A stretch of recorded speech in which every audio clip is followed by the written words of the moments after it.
Sejak belia, hanya satu ambisi yang membakar jiwa Gilvas, yaitu menaklukkan puncak tertinggi jalan bela diri. Tapi, waktu adalah musuh yang kejam. Kenyataan pahit menamparnya telak. Sekeras apapun ia berlatih, puncak itu seakan mengejeknya dari kejauhan. Bakat dan takdir seolah tak pernah berpihak padanya. Namun, api di dalam hatinya tak kunjung padam. Di ambang keputusasaan, Gilvas mempertaruhkan segalanya. Ia memburu sebuah legenda kuno tentang naga suci yang menjaga buah emas. Buah yang konon katanya menganugerahkan keabadian abadi. Perjalanan berdarah membawanya ke sebuah tanah suci. Di sana, di hadapannya, cahaya keemasan memancar, menebarkan aura ilahi yang agung. Sekujur tubuhnya dipenuhi luka menganga setelah pertarungan yang panjang.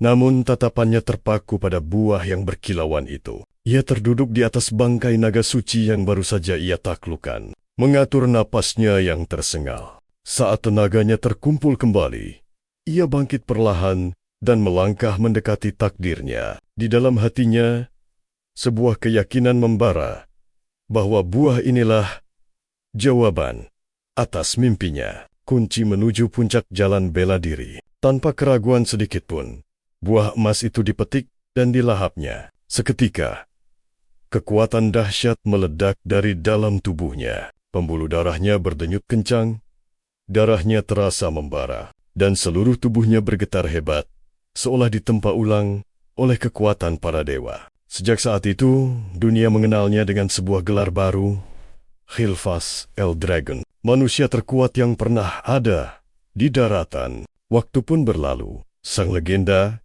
akhirnya menua. Tubuh perkasa itu kini terbaring lemah, tak berdaya. Di sisinya, anak dan cucunya berkumpul dengan wajah sendu. Mereka tahu saat perpisahan telah tiba. Putra sulungnya, Kileyam, menggenggam erat tangan sang ayah, menahan gejolak emosinya. Gilvas, sang kepala keluarga Eldragon, menatap mereka dengan tenang, seolah meminta agar tak ada air mata yang jatuh. Tapi duka tetap menyelimuti ruangan itu. Sejak kepergian istrinya, rumah itu telah kehilangan cahayanya. Dan kini, kepergiannya akan meninggalkan kekosongan yang jauh lebih dalam. Dengan suara lirih, Gilvas berpesan agar mereka tidak membiarkan kesedihan menelan hidup mereka. Ruangan itu pun diliputi keheningan. Di dalam benaknya, ia teringat kembali pada buah emas puluhan tahun silam. Mungkin mitos kuno memang tak bisa sepenuhnya dipercaya. Tapi ia bersyukur bisa hidup cukup lama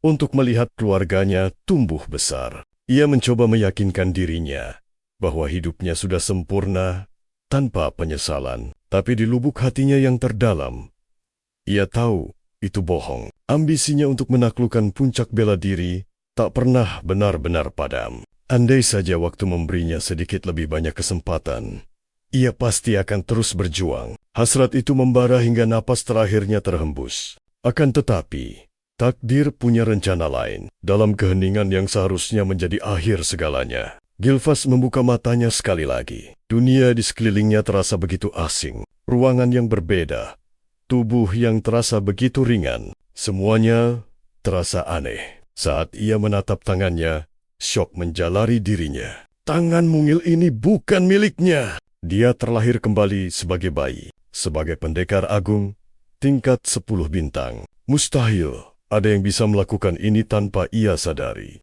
Hingga akhirnya, satu kebenaran menyadarkannya. Naga suci, buah emas, semuanya menjadi jelas sekarang. Buah itu bukanlah pemberi keabadian, melainkan buah reinkarnasi. Bukannya takut, sebuah kehangatan justru menyelimutinya. Ia diberi kesempatan kedua, sebuah kehidupan baru untuk kembali menapaki jalan menuju puncak yang dulu gagal ia raih. Tak lama berselang, Gilvas, nama yang kini menjadi miliknya, menyadari kalau dia tidak sendirian. Ruangan itu dipenuhi oleh bayi lainnya. Sesaat kemudian, para pelayan masuk membawa botol bayi, tapi isinya bukan susu, melainkan cairan merah pekat yang aneh. Gilvas mengamati dengan tatapan tajam. Seorang pelayan kemudian menyeret seekor goblin kecil dan memaksa makhluk malang itu menenggak cairan merah tersebut. Hanya dalam hitungan detik,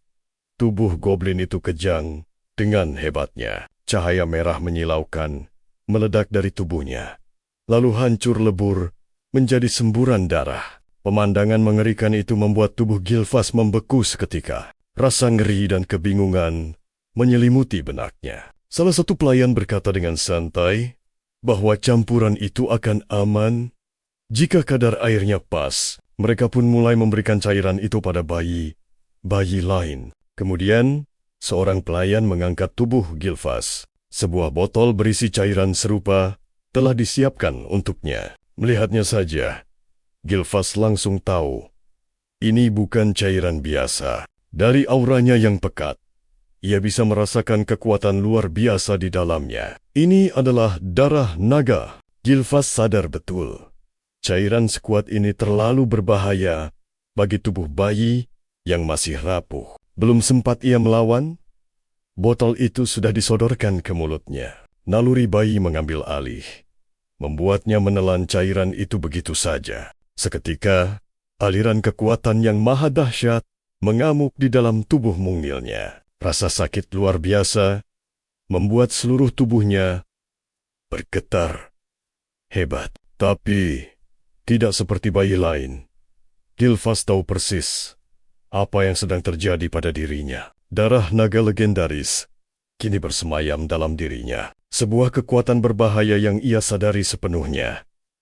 Namun di balik itu, ada sebuah kebenaran. Di dalam risiko kematian, tersembunyi sebuah kesempatan emas. Jika ia sanggup menaklukkan dan menyerap kekuatan liar ini, ia akan mampu menembus semua batasan lamanya. Kali ini, mungkin saja ia bisa meraih puncak ilmu bela diri. Sebuah singgasana yang tak pernah bisa ia gapai di kehidupan sebelumnya. Dengan tekad yang membakar jiwa, ia menenggak habis darah naga itu tanpa ragu. Urat-urat di tubuh mungilnya menonjol, menggeliat kesakitan, seolah seluruh organnya dilahap api neraka. Namun, kehendaknya sekeras baja. Ia terus bertahan, seolah menantang takdir kematian yang sudah di depan mata. Di dalam tubuh kecil itu, dua esensi naga raksasa bertarung hebat, saling berebut dominasi, hingga akhirnya, saat salah satu kekuatan menang,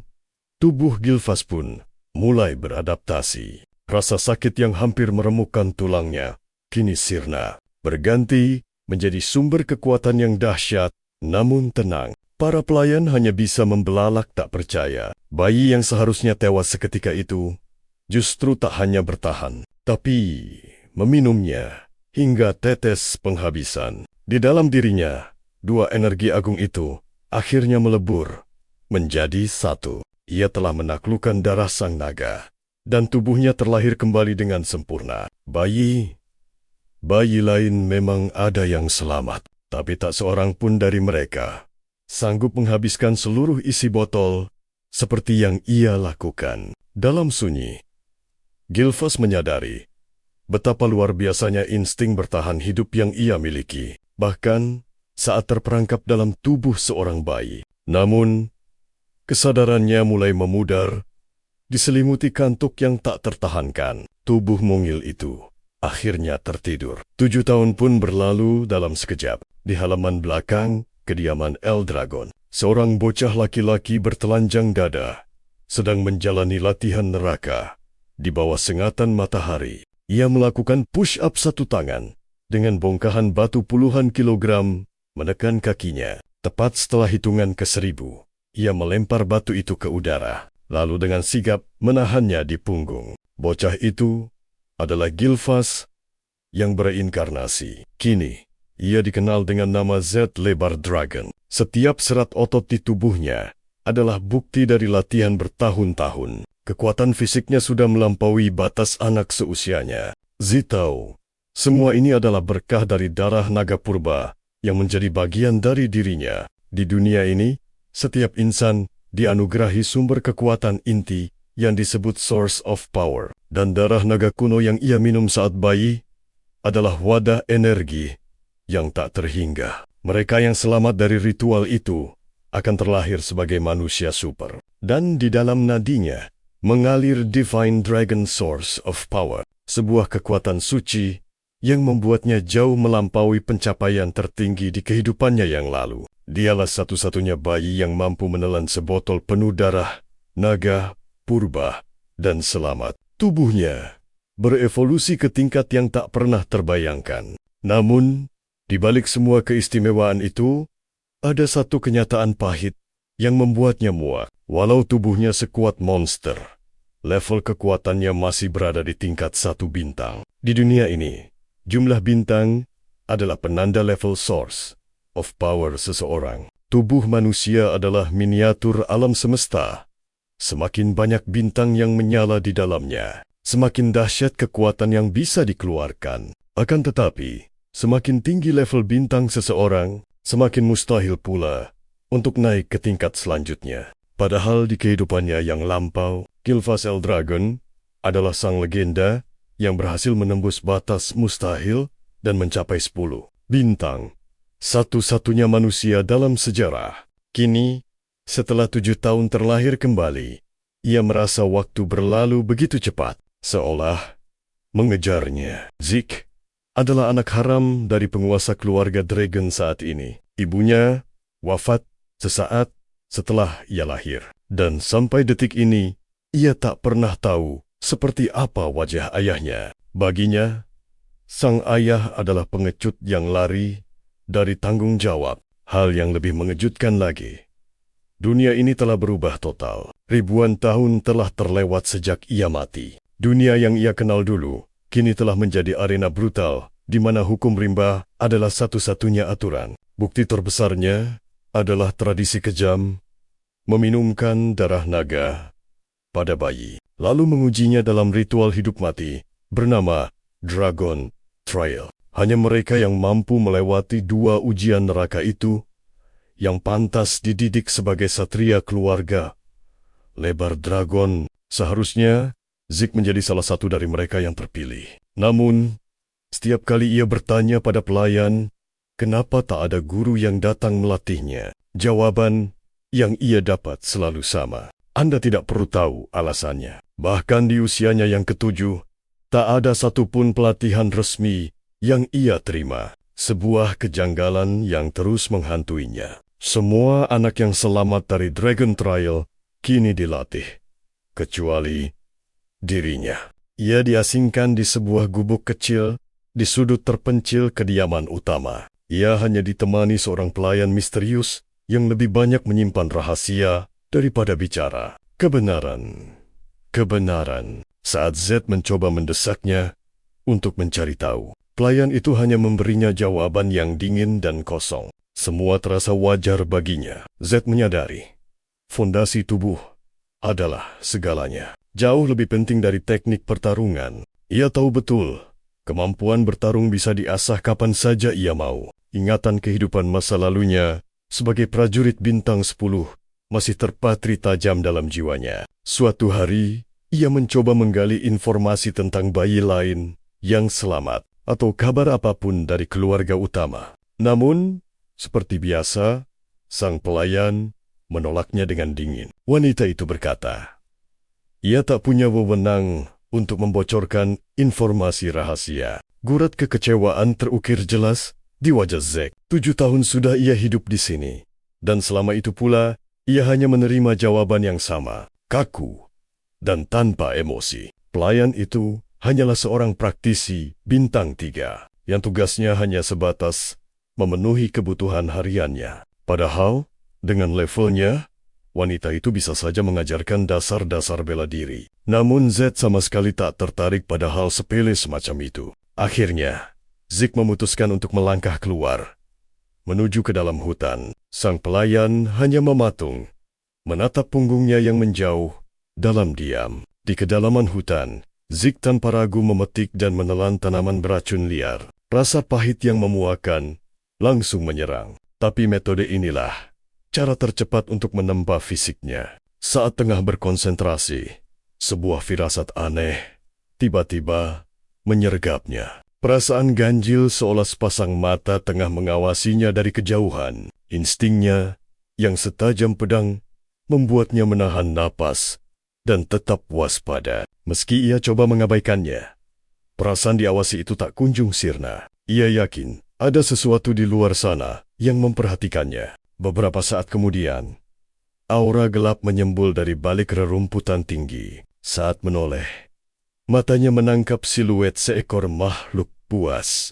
Shikoru, Anggabi, aru babi hutan yang diselimuti kabut hitam pekat. Auranya begitu ganjil dan mengancam. Sebuah eksistensi yang bahkan tak pernah ia temui 1000 tahun yang lalu. Tanpa rasa takut, Zik bangkit dan menampakkan dirinya. Makhluk itu terperanjat, lalu menerjang dengan amarah yang membabi buta. Namun, Zik hanya menyunggingkan senyum tipis, menahan napas, seraya memusatkan energi emas di kepalan tangannya. Satu pukulan dilepaskan, ledakan dahsyat seketika menembus tubuh Angerbor, membuatnya ambruk tak bernyawa. Zik menatap karyanya dengan puas. Kekuatan serangannya jauh melampaui dugaannya. Bahkan di level bintang 1, dayanya sudah setara dengan praktisi tingkat tinggi. Ia mengangkat bangkai makhluk itu ke pundaknya, membayangkan kekuatannya akan meroket seiring levelnya meningkat.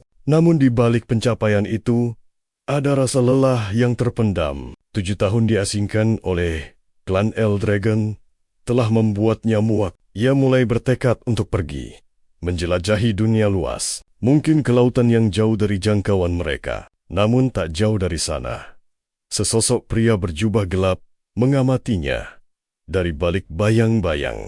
Pria itu terperangah, menyaksikan kekuatan bocah itu. Tanpa bimbingan apapun, anak itu telah mencapai level bintang 1 dan membantai Angerbor hanya dengan sekali pukul. Yang lebih membuatnya syok, Zik mampu merasakan kehadirannya sejak awal. Dalam keheningan, pria itu bertanya-tanya tentang asal-usul anak itu. Ibu Zik telah lama tiada, sementara ayahnya, sang kepala klan Eldragon, tak pernah sekalipun menunjukkan kepedulian padanya. Tanpa bimbingan, seharusnya Zik tak mungkin sekuat ini. Tapi, bagaimanapun juga, darah Eldragon mengalir dalam dirinya, sah atau tidak, dan karena itulah, ia selalu berada di bawah pengawasan para bayangan. Pria itu tersenyum misterius, merasa anak ini akan menjadi tontonan yang sangat menarik di masa depan. Setelah itu, sosoknya lenyap di telan kegelapan hutan. Sementara itu,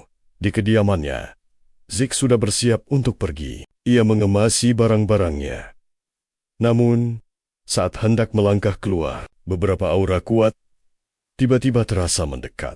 3 praktisi bintang 4 dan 1 praktisi bintang 5. Langkahnya pun terhenti seketika. Ia menajamkan indranya, mencuri dengar percakapan mereka. Dari nada bicara mereka, Zik yakin mereka bukan pembunuh.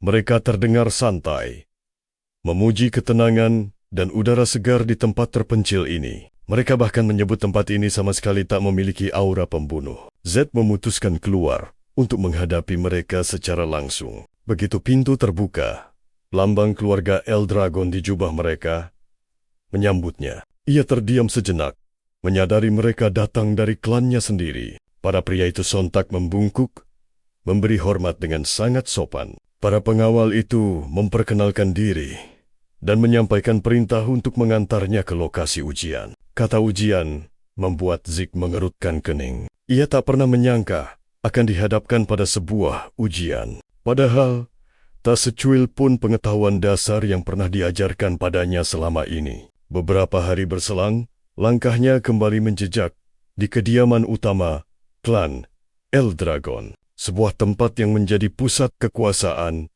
dan simbol agung dari darah naga. Namun, kepulangannya kali ini bukanlah untuk menetap. Para pengawal menegaskan bahwa tujuan mereka jauh berbeda. Dan sebelum memasuki area utama, Zik diwajibkan mengganti pakaiannya yang usang. Di sanalah Zik pertama kali mendengar sebuah nama yang menggema. Sarang Naga. 1000 tahun lamanya, keluarga Regan telah membangun sebuah sekolah legendaris bagi seluruh keturunan mereka. Siapapun yang mengalirkan darah Eldragon bermimpi untuk masuk ke akademi itu saat berusia 7 tahun demi menempa diri menjadi penerus naga sejati. Hari itu adalah hari upacara penerimaan, dan Zeke ternyata dipaksa untuk mengikuti ujian masuk. Seketika, semangat yang baru saja tumbuh di hatinya kembali padam. Jadi, ia dibawa kembali hanya untuk menjalani ujian ini. Padahal, ia sudah bertekad untuk berkelana mencari takdirnya sendiri. Saat menunggu di depan gerbang yang megah, seorang anak berambut biru menghampirinya. Wajahnya memancarkan kecemasan. Namun sorot matanya begitu ramah. Anak itu, Rangis, bertanya, apakah Zeke baik-baik saja? Dari pengamatan sekilas, Zeke bisa merasakan meski bocah ini terlihat pemalu. Aliran mana di tubuhnya menunjukkan kepekaan yang tajam dan potensi luar biasa yang tersembunyi. Setelah saling memperkenalkan diri, mereka berbincang singkat tentang ujian di depan mata. Pengakuan Zeke yang tak tahu apa-apa soal ujian itu sontak membuat Rangis terperangah. Bagi Rangis, memasuki sarang naga tanpa persiapan sama saja dengan menantang maut. Namun, sebelum ia sempat menjelaskan lebih jauh, suasana seketika berubah tegang saat sebuah suara arogan memecah pembicaraan mereka. Seorang bocah laki-laki muncul, menatap Rangis dengan tatapan penuh cemoohan. Dia adalah Reton, yang juga berasal dari desa Ordiskal. Dengan nada menghina, ia menertawakan Rangis dan menyuruhnya pulang sebelum mempermalukan diri sendiri. Reton tampak begitu pongah dengan statusnya dan sangat yakin bahwa Rangis tak punya secuil pun kemampuan untuk lolos seleksi. Kesombongannya makin menjadi. Jadi saat Reton mulai menyeret asal-usul keluarga Rangis, dia mencibir ayah Rangis sebagai naga semu dan menyatakan bahwa keturunan naga palsu takkan pernah bisa meraih apapun. Ucapan keji itu membuat tangan Rangis bergetar hebat.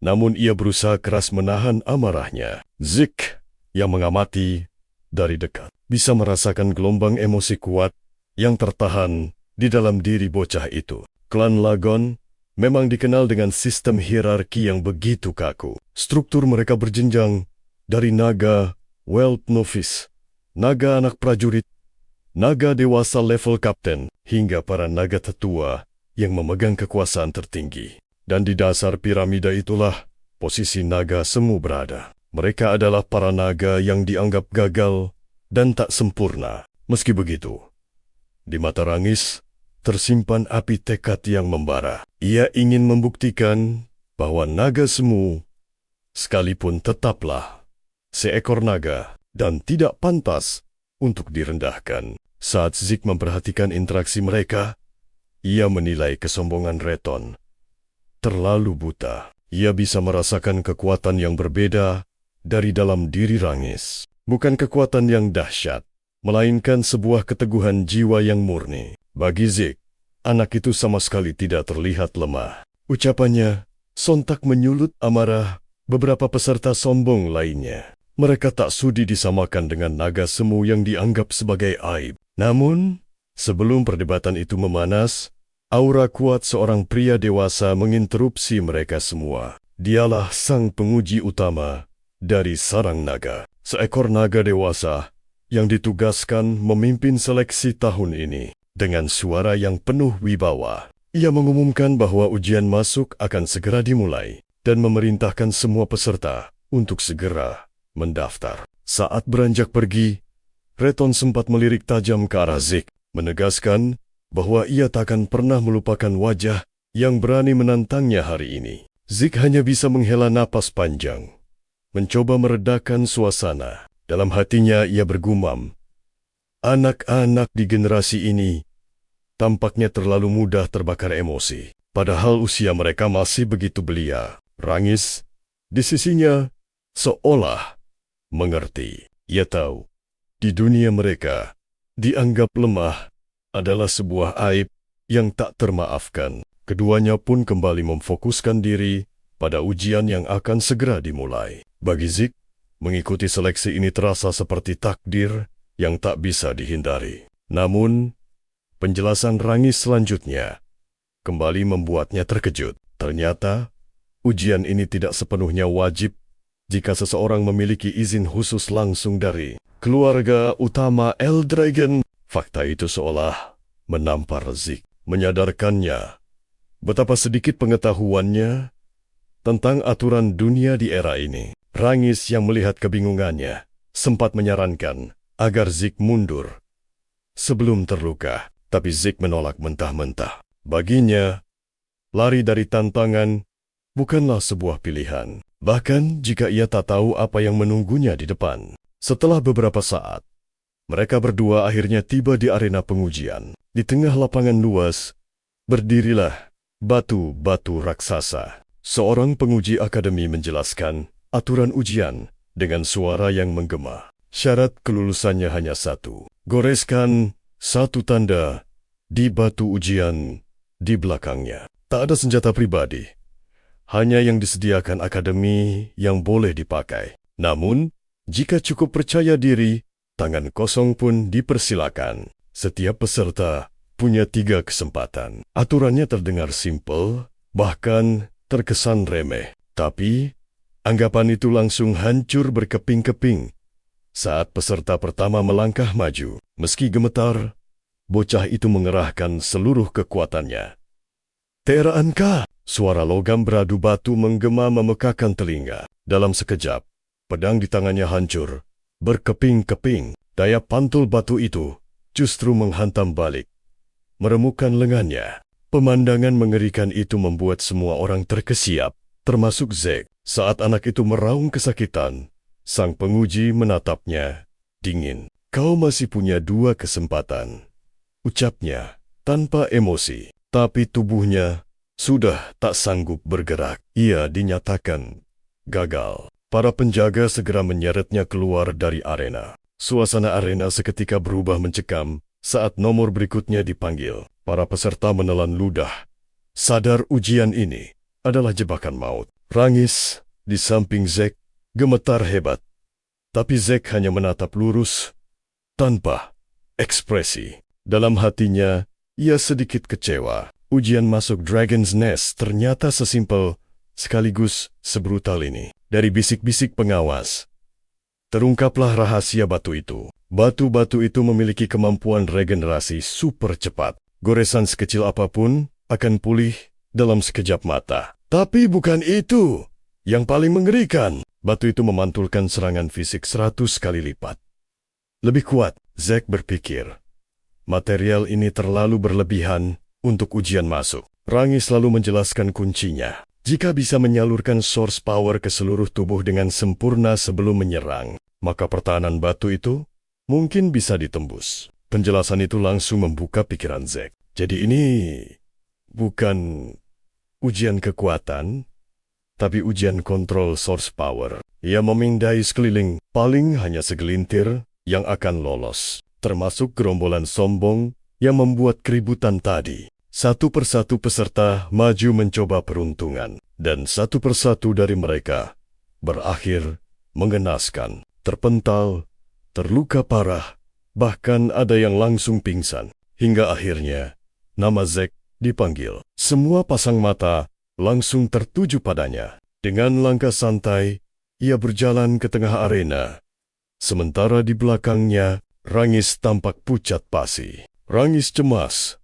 Zeke benar-benar akan nekat maju dengan tangan kosong seperti yang ia katakan. Kecemasannya terbukti. Zeke menolak mengambil senjata. Ia menatap batu raksasa di depannya dan berkata, "Tinjuku sudah lebih dari cukup." Sontak, kerumunan penonton riuh berbisik. Banyak yang menertawakannya, menganggapnya gila. Tindakan bunuh diri, tangan manusia biasa, pasti akan hancur lebur. Bahkan sebelum menyentuh permukaannya sekalipun, para senior hanya bisa mencibir, menganggap Zeke cari mati. Rangis hanya bisa menatap nanar, menyesal tak menghentikannya. Dan isyarat pun diberikan. Zeke mendekati batu itu, lalu menempelkan telapak tangannya. Dalam sekali sentuh, ia bisa merasakan kepadatan struktur yang abnormal. Ia menduga batu ini terbentuk dari material purba yang bahkan tak dikenal di era sebelumnya, ribuan tahun lalu. Tanpa ragu sedikit pun, ia mulai memanggil source power di dalam tubuhnya. Aura energi berputar, mengalir ke setiap sel tubuhnya, lalu terpusat seluruhnya di kepalan tangannya. Rangis menahan napas. Jantungnya serasa mau copot. Tapi Zack justru merasakan sensasi yang berbeda. Untuk pertama kalinya sejak ia bereinkarnasi, ia akhirnya bisa mengerahkan kekuatannya tanpa ditahan-tahan. Batu ini akan menjadi tolak ukur yang sempurna untuk melihat sejauh mana kekuatannya saat ini. Mata Rangis terbelalak saat Zack melepaskan jurus pertamanya, teknik penghancur naga. Burst Strike, tinjunya menghantam batu dengan kekuatan dahsyat.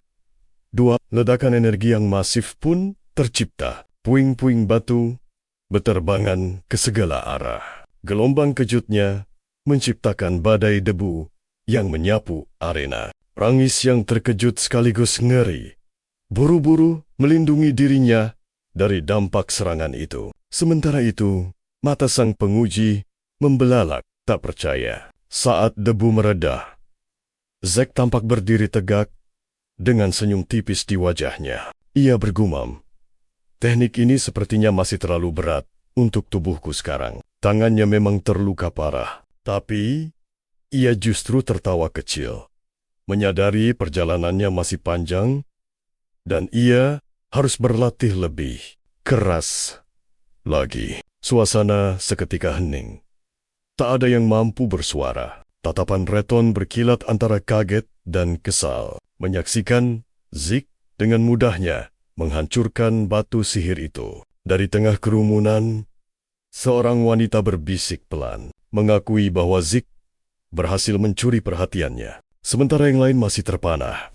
Zack hanya menunggu dengan tenang pengumuman dari sang penguji. Namun, pria itu masih membeku, belum pulih dari keterkejutannya. Batu yang baru saja hancur itu dikenal mampu memulihkan diri, dan hanya satria tingkat 4 bintang ke atas yang bisa memecahkannya. Tapi, di depan mata mereka, seorang pemuda biasa baru saja melakukan hal yang mustahil. Dia hanyalah anak haram, gumam sang penguji pelan. Ia bertanya-tanya, mungkinkah kekuatan Zik adalah warisan dari darah kepala keluarga yang mengalir di nadinya? Terlebih lagi, teknik yang Zik gunakan barusan terasa sangat tidak asing. Masih diliputi kebingungan, sang penguji tak kunjung bersuara. Zack akhirnya memanggilnya dengan nada jengkel.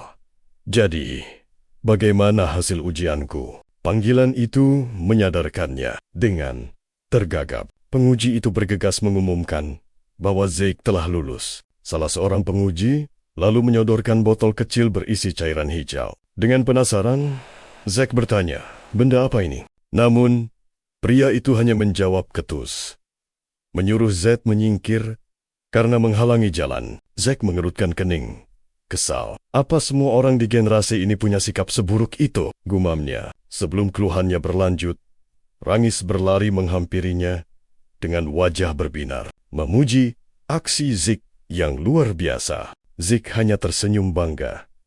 Ini bukan apa-apa. Ia kembali menanyakan tentang cairan hijau itu. Rangis menjelaskan bahwa itu adalah healing potion, ramuan penyembuh khas keluarga Eldragon. Healing potion? Zik mengulang dengan nada ragu. Rangis mengangguk. Mantap untuk meyakinkannya. Mengingat statusnya sebagai anak tidak sah, Zik sempat curiga. Jangan-jangan ramuan itu berisi racun, tapi karena Rangis yang memberikannya. Sebuah kemungkinan lain terlintas di benaknya. Mungkinkah ini adalah spirit medicine, ramuan legendaris bernama Cloud Piercing Clarity Wood, yang terbuat dari bahan-bahan super langka. Ramuan itu diracik dari tanaman alam rahasia, kekuatan murni makhluk ilahi, serta esensi dari binatang roh langka. Sebuah eliksir yang mampu menyembuhkan luka lama maupun baru, bahkan meningkatkan kekuatan sumber dari penggunanya.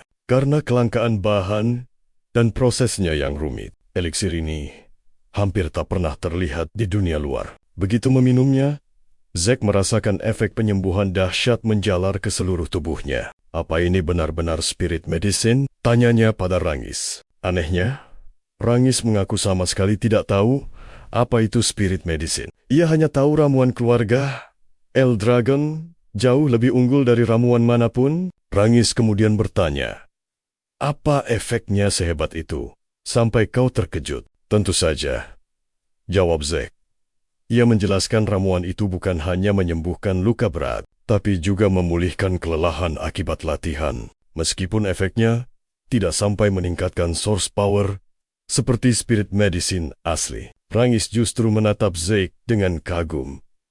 Aku lebih terkejut dengan kekuatanmu. Zack hanya tertawa santai menanggapinya. Dalam hatinya, ia menyadari ramuan ini adalah bukti kemajuan ilmu pengetahuan yang pesat selama 1000 tahun terakhir. Rangis lagi memuji kekuatannya. Dan pemuda itu membalasnya dengan menegaskan ambisinya untuk menjadi yang terkuat dari semuanya. Tak lama berselang, penguji mengumumkan kelulusan untuk Reton dan kelompoknya. Zack sudah menduganya, tapi perhatiannya teralih pada Rangis yang gemetar hebat saat nomornya dipanggil. Meski gugup setengah mati, Rangis memberanikan diri dan melangkah maju. Melihat gerakannya yang begitu kaku, Zed heran. Ia lalu berteriak menyemangati. Percaya pada dirimu sendiri. Rangis yang malu setengah mati memintanya untuk diam. Ia lalu memilih pedang sebagai senjatanya. Dan Zack mengamatinya dengan saksama. Begitu aba-aba diberikan, Rangis langsung melesat menyerang batu di hadapannya. Seperti dugaan, serangan pertamanya gagal total. Tapi Rangis tak menyerah. Ia bangkit dan mencoba lagi. Namun serangannya justru memantul keras, membuatnya terlempar ke belakang dan jatuh tersungkur. Kedua tangannya gemetar hebat, menahan sakit. Seketika, Reton dan kelompoknya tertawa terbahak-bahak, seolah sudah tahu ini akan terjadi. Anak dari naga palsu, sudah pasti hasilnya juga palsu. Ejek mereka. Gelombang tawa mengejek pecah saat Rangis jatuh untuk kedua kalinya. Mereka menyuruhnya untuk menyerah saja. Reton lalu melirik Zack dengan sinis. Inikah orang yang kau bilang akan lulus? Apa benar dia lebih kuat dari kami? Zack tak langsung menjawab. Ia terdiam sesaat, lalu berkata dengan nada dingin, berhentilah bicara omong kosong. Salah satu penguji memberitahu Rangis bahwa kesempatannya hanya tersisa 1 kali lagi. Masih mau lanjut?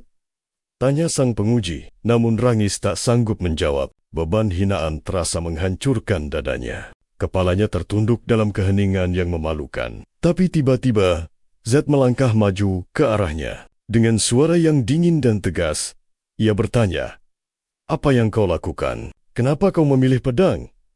Bukan tombak. Zed menegurnya dengan tajam. Mengikuti ujian tanpa persiapan adalah tindakan bunuh diri. Reton menyeringai sinis saat Zed melanjutkan. Dengan cara itu, 1000 kali mencoba pun, kau takkan bisa melukai batu itu. Gelak tawa dari gerombolan Reton kembali meledak. Dasar bodoh, ejek mereka pada Zed. Rangis tak pernah belajar tombak. Ayahnya yang payah itu hanya mengajarinya ilmu pedang. Ganti senjata tak akan mengubah apapun. Zed sama sekali tak peduli. Ia menatap penguji.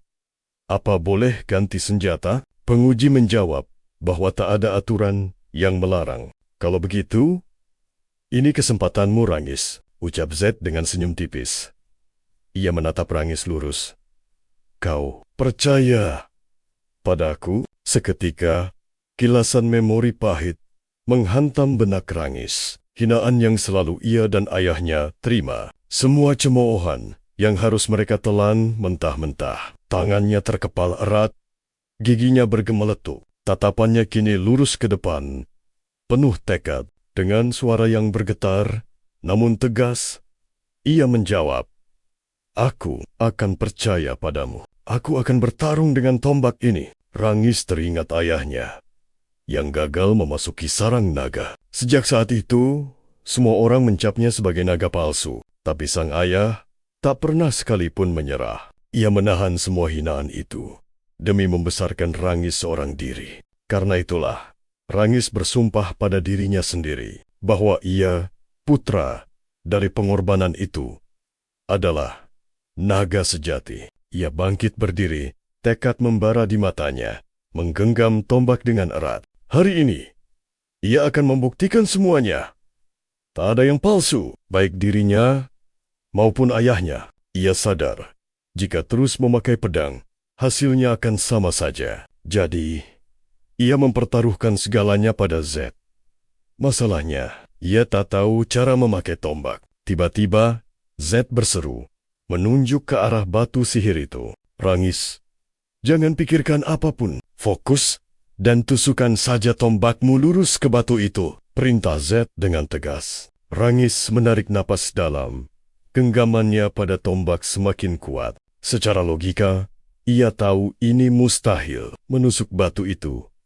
Bahkan takkan meninggalkan goresan. Apalagi, batu itu punya kemampuan regenerasi super cepat. Tapi Z adalah orang pertama yang membelanya. Meski mereka baru bertemu hari ini, kepercayaan ini terasa begitu asing baginya. Dan justru, karena itulah, ia memutuskan untuk percaya. Percaya pada Z dan pada kekuatannya sendiri. Ia mulai menyalurkan source power ke tombaknya. Tiba-tiba, ia merasakan sesuatu yang janggal. Bertahun-tahun ia berlatih pedang, tapi tak pernah sekalipun ia bisa melapisi senjatanya dengan energi sebesar ini. Namun, dengan tombak ini, energi itu mengalir begitu natural, seolah menyatu dengannya. Dengan teriakan perang, Rangis mengerahkan segenap kekuatannya. Ia menghunjamkan tombaknya lurus ke arah batu. Reton tertawa terbahak-bahak. Yakin hasilnya akan sama. Mengganti senjata takkan ada gunanya, ejeknya. Tapi Rangis tidak berhenti. Ia merasakan sensasi yang berbeda. Tombak ini terasa seperti perpanjangan tangannya. Dan saat ia mendorongnya lebih kuat, ujung tombak itu menembus batu sihir. Seketika, seluruh arena menjadi hening. Reton dan gerombolannya hanya bisa melongo kaget. Suasana menjadi tegang. Bahkan para penguji pun tak bisa menyembunyikan keterkejutan mereka. Mereka terpaku menyaksikan keajaiban di depan mata. Rangis bukan sekadar menggoresnya, tapi menghancurkan batu itu berkeping-keping. Z langsung menghampirinya. Kerja bagus. Rangis masih membeku di tempat, tak percaya dengan apa yang baru saja ia lakukan. Bahkan saat penguji mengumumkan kelulusannya, dengan suara bergetar, ia bertanya, aku benar-benar berhasil?" Z tersenyum, menepuk bahunya, dan mengangguk. Air mata kebahagiaan nyaris tumpah dari pelupuk matanya. Dengan perasaan haru, ia memeluk Z erat-erat. "Aku berhasil! Aku lulus!" teriaknya, penuh sukacita. Gerombolan Reton menatap tak percaya. "Pasti cuma kebetulan," tuduh mereka. Tapi Reton, ia hanya terdiam, membisu. Tubuhnya bergetar menahan amarah yang meluap. Ia tak terima bahwa ucapan Z benar. Rangis memang lebih kuat. Dan hasilnya jauh melampaui mereka semua. Tak lama, seorang penguji mengumumkan, ujian resmi telah berakhir. Upacara penerimaan akan segera dimulai. Z langsung memastikan, jadi tesnya sudah selesai. Sepertinya begitu, jawab Rangis. Tapi mungkin masih ada ujian lain di dalam sarang naga. Tepat setelah itu, dari lorong gelap di ujung aula, sekelompok pria misterius muncul. Saat mereka memasuki arena, sang penguji mengumumkan bahwa sang kepala keluarga Eldragon akan menyampaikan sepatah dua kata untuk menyambut mereka yang lolos. Begitu Zik melihat pria itu, ia langsung bertanya, siapa sosok dengan aura dingin dan kelam tersebut? Rangis dengan gugup menjawab bahwa dialah sang kepala keluarga. "Itulah Master Bolsa," bisiknya. "Kenapa wajahnya seperti itu? Bahkan tanpa senyum, auranya lebih dingin dari es," balas Zik. Rangis buru-buru membekap mulut Zik dan memohon agar ia diam. Ia memohon agar Zik tidak lagi bicara. Zik pun mengangguk setuju. Saat matanya kembali menatap ke depan, Zik sadar, orang-orang di hadapannya adalah kekuatan utama keluarga Eldragon saat ini. Beberapa di antara mereka adalah pendekar level bintang 7. Yang lainnya bahkan sudah bintang 10. Kekuatan mereka sungguh luar biasa. Apalagi, sang kepala keluarga, Balsa Eldragon, adalah seorang master bintang 10 yang dahsyat. 1000 tahun lalu, hanya segelintir orang yang mampu mencapai level setinggi itu. Aura gelap yang membara memancar dari tubuh Balsa, membuat seluruh ruangan terasa sesak. Sang penguji segera memerintahkan semua orang untuk hening, karena Master Balsa akan memulai pidatonya. Saat Balsa maju, ia hanya mengucapkan beberapa patah kata. Kalian semua, berjuanglah untuk menjadi darah dan daging sejati keluarga Eldragon. Tekanan mengerikan dari auranya langsung menyelimuti seluruh aula. Banyak peserta gemetar hebat karena ketakutan. Beberapa bahkan kesulitan bernapas. Tubuh mereka seakan membeku di bawah tekanan yang luar biasa itu. Hanya Zik yang tetap tenang. Namun ia melihat Rangis juga kewalahan. Semua orang tampak begitu terintimidasi oleh kehadiran sang kepala keluarga. Lebih dari itu, Zik bisa merasakan kebencian mendalam yang tersembunyi di dalam aura Balsa. Setelah Balsa berbalik, seorang pria berambut pirang maju dan menarik perhatian semua orang. Ia tersenyum ramah dan berterima kasih pada Balsa atas wejangannya. Ia menjelaskan bahwa Master Balsa menaruh harapan yang sangat tinggi pada mereka semua. Dan seperti gurunya, ia juga akan memberi pidato singkat. Pria itu hanya meminta semua peserta untuk berlatih dengan giat dan menjadi lebih kuat dari hari ini. Seorang penguji berbisik, hanya itu saja. Pria itu tersenyum dan menambahkan, orang yang terlalu banyak pikiran akan cepat botak. Karena itu, ia tak akan berpidato panjang lebar. Suasana di aula seketika menjadi lebih cair. Sang penguji lalu mengumumkan bahwa para murid baru akan segera dibagi ke asrama mereka. Masing-masing, setiap nama yang terpanggil harus segera bergerak ke lokasi yang ditentukan. Zik bertanya apakah mereka akan satu asrama. Namun Rangis menjelaskan bahwa ada 4 asrama. Timur, Barat, Selatan, dan Utara. Semua siswa yang diterima akan menempati salah satu dari 4 aula tersebut. Saat nama Zik dipanggil, ia berdiri dan melambai pada Rangis. Ia ternyata ditempatkan di asrama Timur. Sambil menyusuri koridor, ia mengamati betapa banyak hal yang telah berubah selama 1000 tahun terakhir. Setelah akhirnya menemukan kamarnya, ia merasa sedikit tersesat karena butuh waktu cukup lama untuk sampai, dan menduga teman sekamarnya pasti sudah tiba lebih dulu. Begitu pintu terbuka, Zik menyapa dengan riang dan meminta maaf atas keterlambatannya. Ia berkata bahwa mulai hari ini, mereka akan menjadi teman sekamar. Betapa terkejutnya ia saat menyadari teman sekamarnya adalah Rangis. Zik tertawa, merasa takdir seolah terus mempermainkan mereka berdua. Ia bertanya, apakah masih ada kegiatan lain? Dan Rangis menjawab bahwa latihan baru akan dimulai besok. Mereka pun memutuskan untuk istirahat lebih awal, mempersiapkan diri untuk latihan keras yang menanti esok hari. Sebulan berlalu begitu cepat di akademi, dan latihan mereka menjadi semakin berat. Kini dengan barbel di kedua tangan, sang instruktur menjelaskan, teknik nafas naga yang mereka pelajari adalah salah satu teknik terpenting yang diciptakan oleh kepala keluarga Eldragon ke-15. Ia menekankan bahwa semua murid wajib menguasai teknik ini dalam kondisi apapun. Saat perhatiannya berkeliling, ia melihat beberapa murid sudah menunjukkan kemajuan pesat dalam teknik nafas naga, terutama seorang gadis muda yang ia panggil Leika. Energi yang terpancar darinya menandakan ia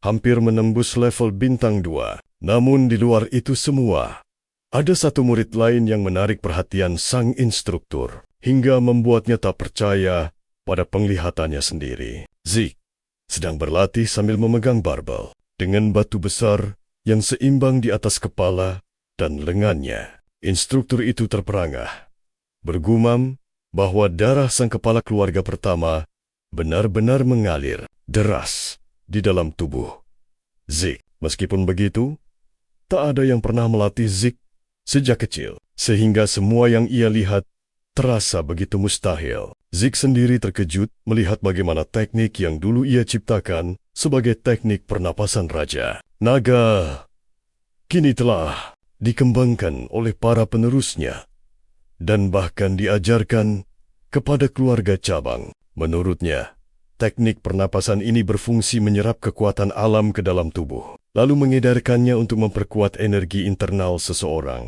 Efektivitasnya sangat bergantung pada bakat dan kecerdasan tiap individu. Itulah alasan mengapa keluarga-keluarga besar selalu merahasiakan teknik mereka. Tak pernah membiarkan orang luar atau mereka yang bukan keturunan mempelajarinya. Teknik Dragon's Breath versi modern memang telah disederhanakan, membuatnya aman dan mudah dipelajari. Namun, Zeke tahu betul kelemahan fatalnya. Teknik ini tak akan berguna jika hanya bisa dipakai saat diam. Versi orisinal ciptaannya jauh lebih rumit, memungkinkan manipulasi source power, bahkan saat bergerak, membuatnya berkali-kali lipat lebih dahsyat dalam pertarungan sungguhan. Meski tingkat kesulitannya pun luar biasa tinggi, hanya segelintir orang yang mampu menguasainya. Zeke menduga generasi saat ini sengaja menyederhanakannya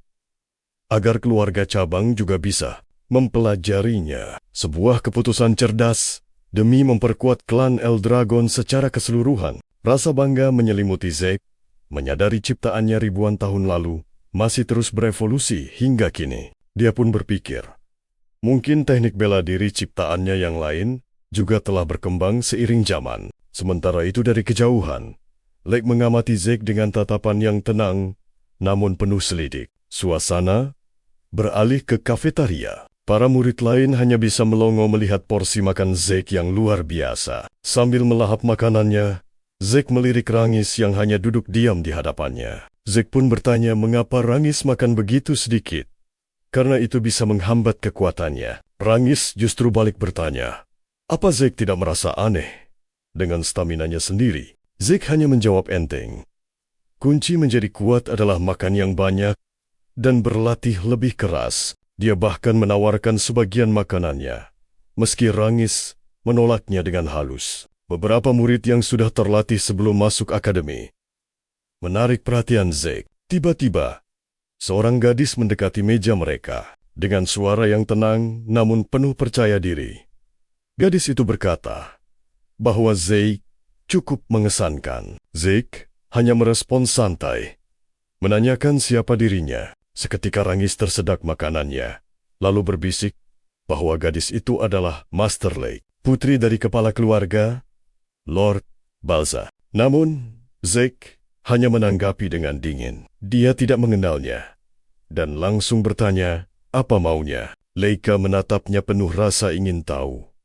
Benarkah kau anak haram dari kepala keluarga? Tanyanya. Zeke membenarkannya, mengakui dirinya memang putra sang kepala keluarga, meski bukan dari istri sah. Leika lanjut bertanya, bagaimana bisa seorang anak haram sepertimu menghancurkan Magic Stone dengan tangan kosong? Dia mempertanyakan bagaimana orang di luar garis utama bisa memiliki kekuatan sedahsyat itu. Zeke menjawab dengan penuh keyakinan, tapi dia malah menyuruh Rangis untuk berhenti melongo dan menghabiskan makanannya. Baik Leika maupun Rangis terdiam sejenak sebelum Leika tersenyum dan mengakui bahwa Zeke memang pria yang menarik. Tanpa ragu, dia duduk di samping Zeke dan menawarkan sebuah aliansi. Dia ingin Zeke menjadi pengikutnya, berjanji akan menjadi penopang dan sekutunya.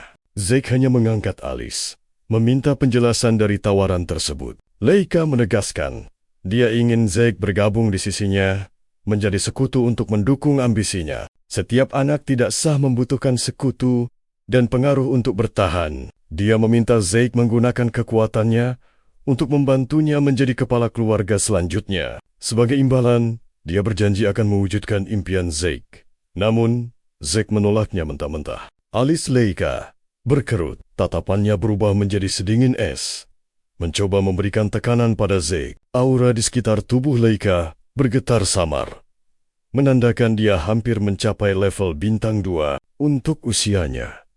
Kekuatan ini adalah bukti bakatnya yang luar biasa. Zeke tetap tak bergeming. Dia menegaskan sama sekali tidak tertarik pada gelar kepala keluarga ataupun jabatan lainnya. Seketika, dia menancapkan pisaunya ke meja, menegaskan bahwa dirinya tidak perlu melayani siapapun dan sudah menjadi yang terkuat. Seluruh kafetaria mendadak hening, bahkan Leika pun terdiam, terkejut oleh aura Zake yang begitu mendominasi. Rangis dengan panik mencoba menengahi, meminta keduanya untuk tenang. Namun, Leika yang murka dan merasa terhina memutuskan untuk menantang Zeke berduel. Zeke, dia sama sekali tidak peduli dan hanya lanjut menyantap makanannya. Kabar itu pun menyebar secepat kilat ke seluruh akademi. Para murid mulai berbisik-bisik heboh. Beberapa menjelaskan bahwa akan ada duel antara generasi muda dan yang bertarung adalah Master Lake sendiri. Banyak yang tak percaya. Siapa yang begitu lancang berani menantang sang putri dari keluarga Typhon? Di lapangan latihan, semua mata tertuju, penuh penasaran, menebak siapa yang akan menghadapi Master Leika. Zeke tampak tenang, sementara Rangis di sebelahnya cemas luar biasa, mengingatkan bahwa lawannya kali ini bukan orang sembarangan. Rangis menjelaskan, Master Leika adalah putri Lord Balsa Eldragon dan juga memiliki darah keluarga Typhon, salah satu dari 4 keluarga besar pendukung Eldragon. Dia adalah seorang prodigi sejati yang menguasai teknik pedang petir khas Typhon sejak usia muda dan memiliki bakat yang tak tertandingi.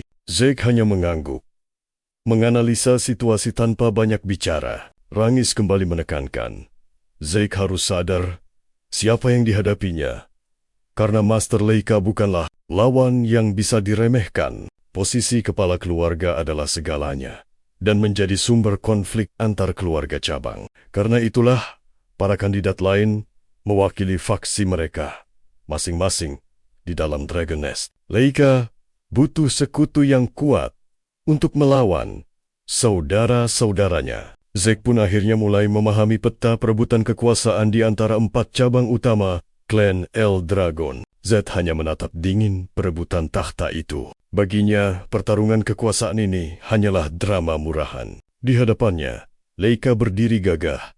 Pedang besarnya tertancap angkuh di tanah. Aura pertempuran mulai berderak di sekelilingnya. Percikan listrik halus menandakan duel sengit akan segera dimulai. Rangis mundur dengan gemetar, memperingatkan Zed akan bahaya yang datang.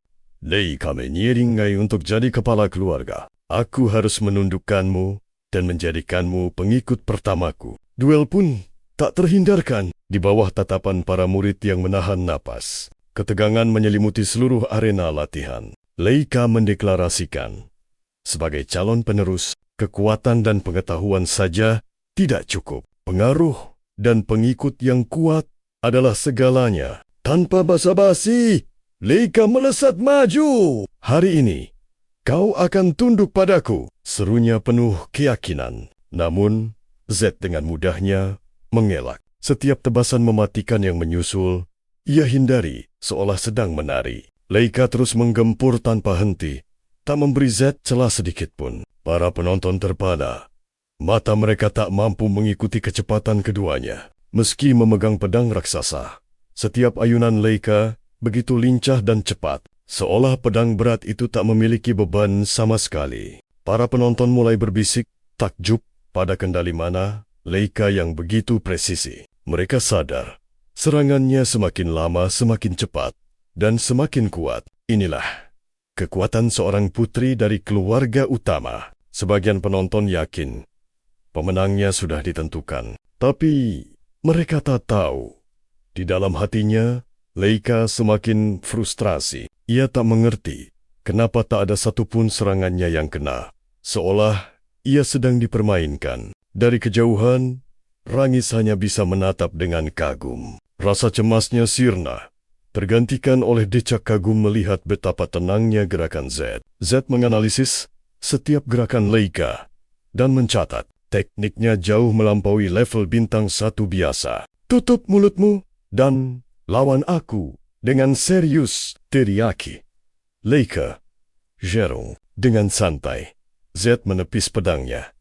Lalu sebuah pukulan telak mendarat di perut Leika. Ia terbatuk kesakitan, jatuh berlutut sambil menahan pedang dan perutnya. Para penonton terhenyak. Bisik-bisik menyebar, bertanya-tanya, bagaimana Z bisa menghindari semua serangan Leika dan siapa sebenarnya anak misterius itu? Sambil berusaha bangkit, Leika bertanya dengan napas terengah, kenapa seranganku tidak bisa menyentuhmu? Kecepatanku jauh di atas petarung bintang 1 lainnya. Seharusnya kau tak bisa mengimbangiku. Z mengakui, memang benar, kecepatanmu luar biasa untuk level bintang 1.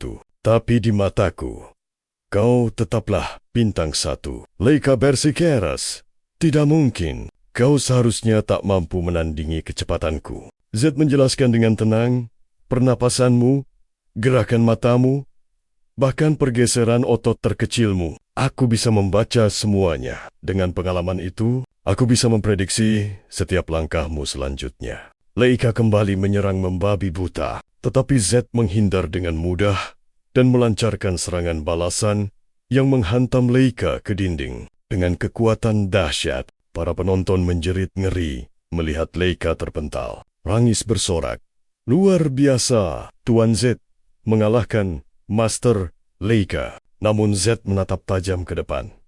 Belum.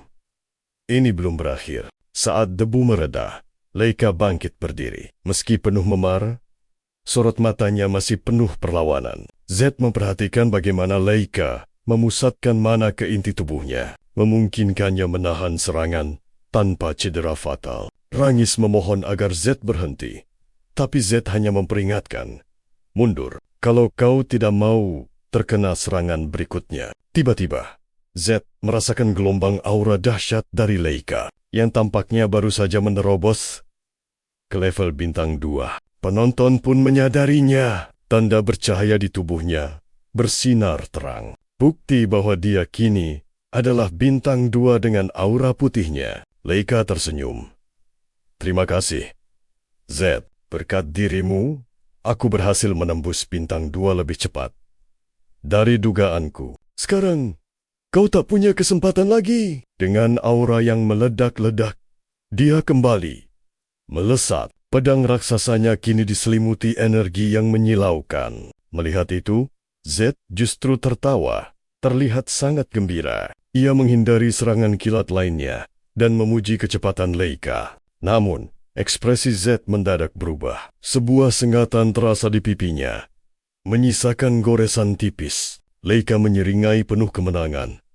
Sekarang, apa kau sudah merasakan perbedaan kekuatan kita? Sebagai bintang 2 seutuhnya, tegasnya, aku akan tunjukkan kekuatan sesungguhnya dari teknik pedang dunia agung yang kupelajari. Z tersenyum penuh antusias, menantikan untuk menyaksikan teknik bela diri yang belum pernah ia lihat sebelumnya. Inilah puncak dari pertarungan mereka. Leika tiba-tiba meraung, melancarkan teknik pedang raksasa petir. Kilat menyambar di sekeliling pedangnya. Energi keemasan yang berkilauan menyelimutinya saat ia menerjang maju. Seketika, badai petir ganas menyelimuti Zeke. Ia terpaksa mundur, menahan gempuran dahsyat itu. Lake menghunjamkan pedangnya ke tanah dengan angkuh. Cahaya kemasan meledak di sekelilingnya. Sepertinya kau kaget, ucapnya dingin. Sebelum merapal jurus lain, Jaring Petir. Jaring listrik yang menyilaukan melesat cepat ke arah Zake. Tapi dengan sigap, ia berhasil menghindarinya. Para penonton menahan napas. Sejak Lake mencapai level bintang 2, pertarungan menjadi berat sebelah. Dari kejauhan, raut wajah Rangis dipenuhi kecemasan. Namun Zeke melihat sesuatu. Gerakan Lake pada dasarnya masih sederhana. Tak ada yang baru dibanding saat dia masih bintang 1. Tapi, Setiap tebasan pedangnya kini dialiri kekuatan yang luar biasa. Teknik pedang petir raksasa miliknya memancarkan kekuatan mengerikan. Auranya memperkuat setiap serangan, dan kecepatannya melampaui perkiraan Zeke. Walau begitu, Zeke tetap tenang. Ia yakin bisa membaca semua serangannya sambil menghindar dari gempuran tanpa henti. Otaknya bekerja cepat, menganalisis setiap gerakan, aura, dan ritme pertarungan Lake. Lake menyadari senyum tipis di wajah Zeke saat ia menari di antara serangannya. Dahinya berkerut, tak suka dengan ketenangan lawannya. Kau terlalu santai untuk ukuran petarung, ejeknya. Lalu menerjang maju. Pedangnya bersinar, diselimuti kilat keemasan yang ganas. Lagi-lagi, Zeke menghindar di detik terakhir. Lake seperti petir itu sendiri. Batin Zeke, tepat sebelum pedang itu menghantamnya. Telak! Ledakan dahsyat melempar Zeke ke belakang, menciptakan gelombang kejut yang menerbangkan debu. Rangis terperanjat panik dan berlari maju. Tapi lengannya ditahan oleh penonton lain. Dari balik kepulan debu, Zeke bangkit berdiri. Pakaiannya hangus, tapi tatapannya tak gentar sedikitpun. Lake kembali menyerang dengan kilat petir. Serangan itu mengenai Zeke secara langsung, tapi ia tetap berdiri kokoh. Lake mengerutkan kening, tak percaya dengan apa yang dilihatnya. Rangis berlari ke arahnya, memohon agar pertarungan dihentikan. Ia berkata, kekuatan Lake sudah terbukti. Akan tetapi, Lake menolak. Baginya, menghentikan laga adalah penghinaan besar bagi Zeke. Rangis pun beralih, memohon agar Zeke yang menyerah. Tapi Zeke hanya tersenyum tenang. Lake menegang. Meski dianggap anak haram, Zeke tetaplah seorang lagun yang punya harga diri. Ia mengangkat pedangnya tinggi-tinggi. Auranya berkobar. Kalau begitu, aku akan kerahkan segalanya untuk mengakhiri ini. Guntur menggelegar dari langit saat Lake merapal jurus pamungkas pertamanya. Guntur surgawi. Gelombang energi emas raksasa menghujam ke bawah, menghancurkan arena di bawah kaki Zeke. Petir menyambar tubuhnya dalam badai amarah surgawi. Rangis menjerit ngeri menyaksikan tubuh sahabatnya dilahap petir keemasan. Asap mengepul dari sosoknya yang hangus. Lake menancapkan pedangnya ke tanah. Terengah. Maaf, Zeke. Tapi ini akhirnya. Tiba-tiba, pilar petir emas meledak dahsyat ke langit. Mata Lake terbelalak, tak percaya saat ia berbalik. Di sana, Zeke berdiri dengan senyum tenang. Lengannya diselimuti kilatan petir emas. Ini aura petir, ucapnya dengan santai. Ia menjelaskan, sengaja membiarkan serangan Lake mengenainya. Semua itu untuk mempelajari aliran dan sifat petir itu. Dan tanpa sengaja, ia berhasil menguasainya. Lake terguncang, amarah dan rasa tak percaya berkecamuk di dalam dirinya. Zeke terus menahan gempuran serangan Lake yang semakin membabi buta. Sementara itu, teknik napas naga yang terus ia gunakan akhirnya mulai menunjukkan hasilnya. Setiap helaan napasnya beresonansi dengan petir Lake. Getaran aneh itu membuat energi keemasan mulai terkumpul di dalam tubuhnya. Dalam waktu singkat, kekuatan itu bereaksi dengan petir di sekitarnya, hingga Zeke bisa mengendalikannya seolah itu adalah miliknya sejak lahir. Resonansi ini bukanlah kebetulan. Kekuatan petir Lake seakan selaras sempurna dengan tubuhnya, seolah itu adalah takdir yang mengalir dalam darah keluarga Eldragon. Teknik pedang raksasa khas keluarga mereka adalah buktinya. Garis keturunan mereka secara alami menyatu dengan elemen petir. Menyadari kebenaran itu, Zeke melangkah maju.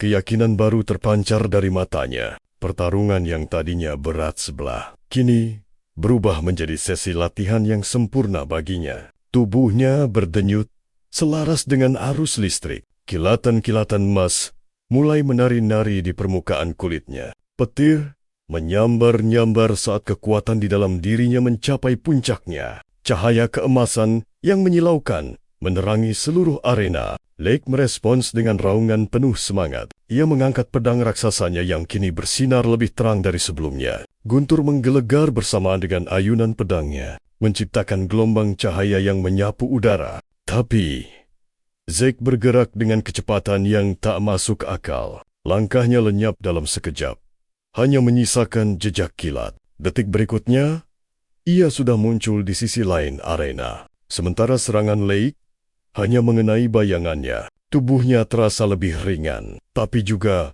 lebih liar dan sulit dikendalikan. Seolah petir yang mengalir di tubuhnya telah mengubah struktur otot dan sarafnya. Gerakannya kini terlalu cepat untuk ditangkap mata biasa.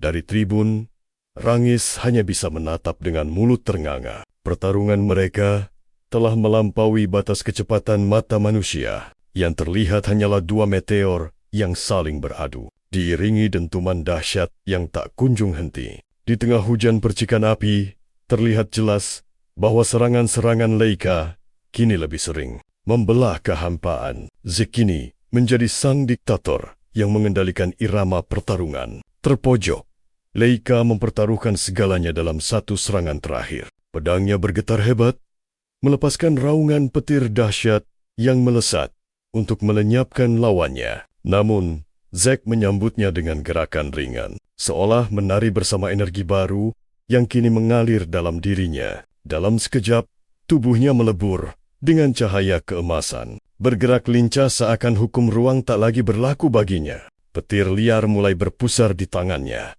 membentuk sebuah pola agung yang menyerupai naga surgawi. Sebuah teknik legendaris yang hanya ada di benaknya, kini telah terwujud menjadi kenyataan. Dengan satu gerakan kilat, ia melepaskan jurus pemungkasnya. Seni tempur penghancur naga, bentuk khusus puncak petir. Kilatan emas itu menabrak Leica tanpa ampun, menenggelamkan sosoknya dalam lautan badai petir yang mengamuk. Ledakan cahaya membutakan seluruh arena. Saat guntur mereda, Leica tampak berlutut dengan tubuh gemetar hebat. Pedangnya terlepas, sementara sisa-sisa listrik masih menari ganas di sekelilingnya. Nah, yang tadinya bergemuruh, kini sunyi senyap. Semua tatapan terkunci pada satu figur yang berdiri kokoh di tengah cahaya kemenangan. Zack, sang pewaris kekuatan naga, kini telah bangkit dengan kekuatan yang sepenuhnya baru. Leica dengan sisa tenaganya mencoba berdiri. Meski fisiknya telah remuk,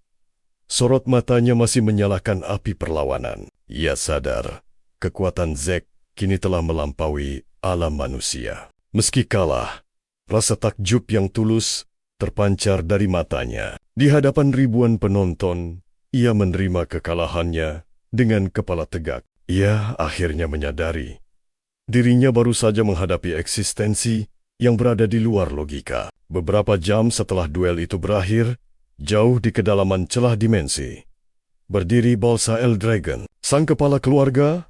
Eldragon, ayah dari Zack dan Leica, berdiri angkuh di antara ribuan monster buas yang menatapnya penuh nafsu membunuh. Setiap langkahnya memancarkan aura naga yang begitu pekat, hingga udara di sekitarnya terasa berat dan bergetar. Saat gerombolan monster itu menerjang, cahaya dingin terpancar dari matanya, melepaskan gelombang energi absolut yang membekukan semua makhluk di hadapannya. Dalam keheningan yang mencekam, Balsa menghunus pedangnya. Dengan satu ayunan yang sempurna, jurus pertama, seni tempur penghancur naga, dilepaskan. Dalam sekejap, ratusan monster itu terbelah menjadi dua, tanpa sempat mengeluarkan pekikan terakhir mereka. Saat pedangnya kembali ke sarung, pasukan Eldragon segera maju, memastikan tak ada satupun nyawa yang tersisa. Balsa berbalik, hendak keluar dari celah dimensi.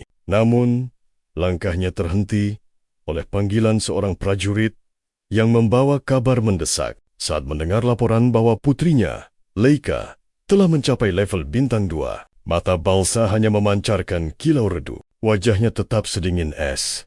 Namun aura di sekitarnya tiba-tiba terasa membekukan tulang. Ia hanya terdiam, sementara tekanan mengerikan memenuhi udara. Sang prajurit melaporkan dengan suara yang sedikit bergetar. Ia menjelaskan bahwa mencapai level bintang 2 di usia 7 tahun adalah sebuah keajaiban yang nyaris mustahil. Dengan bakat sebesar itu, Leica diramalkan bisa menembus bintang 4 atau bahkan 5 setelah lulus dari sarang naga. Tapi bagi Balsa, pujian semacam itu hanyalah angin lalu yang tak bernilai. Dia hanya peduli pada hasil, bukan sekadar potensi yang belum terbukti di medan perang sesungguhnya. Saat ia hendak melangkah lagi, prajurit itu menambahkan informasi lain, bahwa Leica baru saja menelan kekalahan dalam duel latihan. Tatapannya berubah tajam, mencoba menimbang bobot informasi itu. Lawannya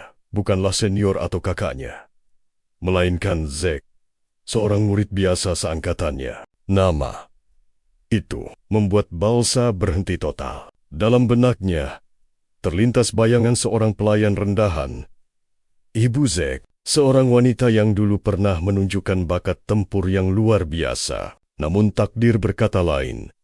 Wanita itu meninggal tak lama setelah melahirkan putranya. Balsa bertanya-tanya, siapa yang telah melatih bocah itu hingga mampu merobohkan seorang kultivator bintang 2. Dan ketika ia mendengar bahwa Zack tidak pernah menerima satupun pelatihan resmi, ekspresinya tetap tak terbaca. Namun jauh di dalam hatinya, ia tahu bakat murni seperti itu adalah anomali yang harus diawasi. Setelah hening sejenak, ia memberi perintah mutlak. Ujian pertama harus segera dimulai. Meski pelatihan baru berjalan selama sebulan, bawahannya mencoba menentang, mengingatkan bahwa sebagian besar murid bahkan belum mencapai level bintang 1. Namun Balsa menjawab dengan dingin, mau tidak pernah peduli level atau waktu. Hanya mereka yang selamat yang pantas menyandang nama El Dragon. Lalu ia menambahkan satu perintah terakhir. Panggil Freya, suruh dia segera kembali. Perintah itu membuat prajuritnya terkejut. Freya adalah eksistensi spesial yang hampir tidak pernah dipanggil langsung oleh sang patria. Tapi Balsa punya alasannya sendiri. Jika Zack mampu mengalahkan Leica hanya dengan bakat alaminya, maka bocah itu jauh lebih berbahaya dari yang ia bayangkan. Ia ingin Freya sendiri yang merancang dan mengawasi langsung ujian pertama itu. Setelah perintah itu keluar, seulas senyum tipis terukir di wajah Balsa.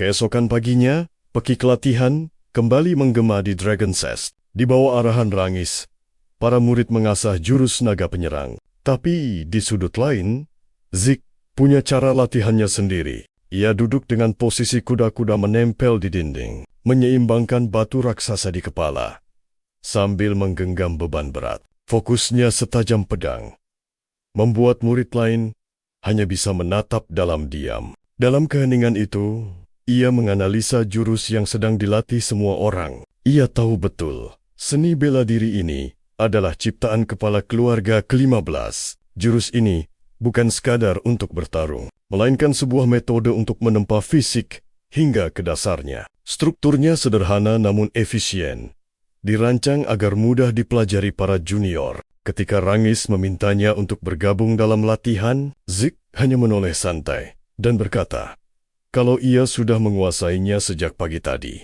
Rangis pun terperangah tak percaya. Zack justru menunjukkan bahwa aliran mana temannya itu kacau. Dengan tenang, ia menyalurkan auranya untuk menstabilkan energi yang bergejolak itu. Seketika, Rangis merasakan perubahan drastis pada tubuhnya. Auranya kini mengalir jauh lebih lancar dan kuat dari sebelumnya. Ia menatap Zack dengan penuh kekaguman yang tulus. Sementara itu, Zack menikmati kesederhanaan jurus ini. Keseimbangan dan stabilitasnya mengingatkannya pada seni bela diri keluarganya di masa lalu. Jurus penghancur naga, sebuah teknik rumit yang hanya ia seorang yang mampu menguasainya. Jurus penghancur naga memang terkenal sangat kompleks dan butuh stamina monster. Namun di baliknya, tersimpan kekuatan yang sungguh mengerikan. Teknik ini memiliki 4 bentuk dasar.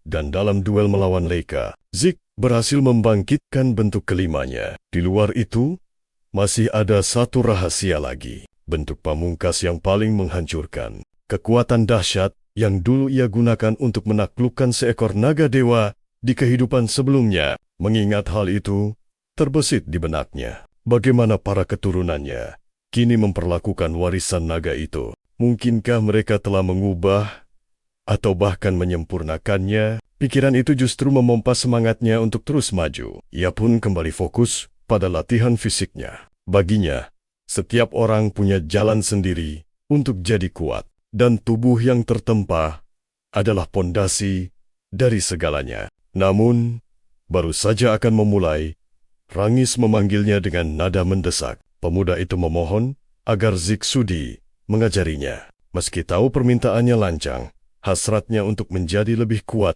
tak terbendung lagi. Zik menatapnya dalam hening, lalu mengangguk pelan. Reaksi itu membuat Rangis terbelalak kaget.